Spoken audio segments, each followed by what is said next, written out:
আজ ওর একদিন কি আর আমার যে কয়দিন লাগে ফেলে রেখে গেছে।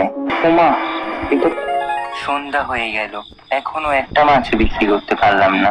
মাছ যদি বিক্রি করতে না পারি তাহলে আমার সংসার কিভাবে চলবে? আল্লাহ, তুমি রহম করো।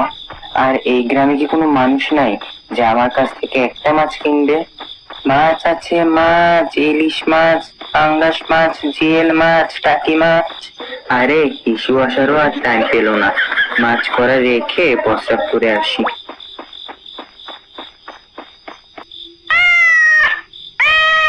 ইস ইস, ওই শালার বিড়াল আমার মাছ নিয়ে গেল। ওই বিড়াল, ওই দাঁড়া, আমার মাছ দিয়ে যা। হঠাৎ করে বিড়ালটা আবার কই চলে গেল? এটা তো পুরোনো একটা স্কুল, হয়তো এটার ভিতরে বসে খাচ্ছে। আজ ওর একদিন কি আর আমার যে কয়দিন লাগে। এখানে তো কিছুই নেই, ওই পাশে গিয়ে দেখি তো। এটা তো মাথা কাটা লাশ। আল্লাহ জানে কে কে মেরে রেখে গেছে। কি করি? হ্যালো সিআইডি স্যার, এখানে ক্যাপটাউন গ্রামে একটা মাথা কাটা লাশ পাওয়া গেছে। আচ্ছা ঠিক আছে স্যার।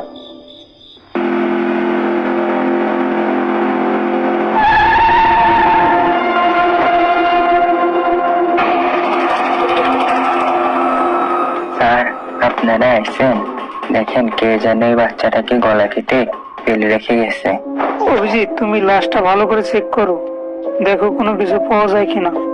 আর আপনি এক্স্যাক্টলি এখানে কি দেখেছেন? স্যার, আমি একটা গরিব মাছওয়ালা, এই গ্রামে আসছিলাম মাছ বিক্রি করতে। হঠাৎ আমার প্রস্রাব আসে, মাছের ঝুড়িটা রেখে প্রস্রাব করতে চাই। কোথা থেকে যেন একটা বিড়াল এসে ঝুড়িটা থেকে মাছ নিয়ে পালায়। খুঁজতে খুঁজতে পুরানো স্কুলের সামনে আসি বিড়ালটাকে খোঁজার জন্য। স্কুলের ভিতরে ঢুকে দেখি এই গলা কাটা লাশ। তারপর আপনাদের ফোন করি।